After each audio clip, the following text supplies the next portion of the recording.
好，来乡亲啊，继续要来看高雄这个查囡仔仔，这1岁8个月大都来吊肝癌，伊的肝来生一粒恶性的肿瘤，14公分大。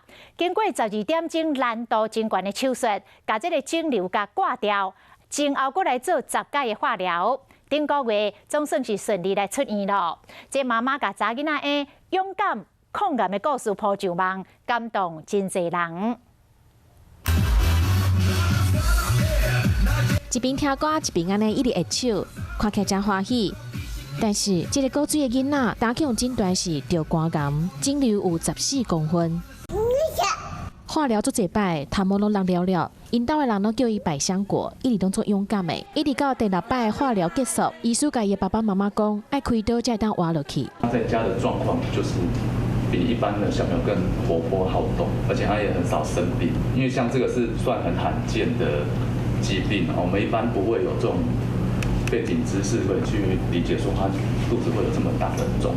只是讲囡仔身躯顶悬的肿瘤占肝脏2/3，真歹开的刀，但是搁较惊，嘛是爱拼一赌。好在家在经过12点钟，手术真顺利，肿瘤切掉啊。发病的时候还不满1岁，包括学走路、学讲话，还有你满周岁都是几乎在医院度过的这样。 那所以其实小朋友表现真的很坚强，那爸爸妈妈也是非常的努力。今妈妹妹恢复健康，会走会跳，敢若需要定期回诊追踪。爸爸妈妈、医疗团队拢做感动的，因为伊真坚强，天才会赐予这个奇迹。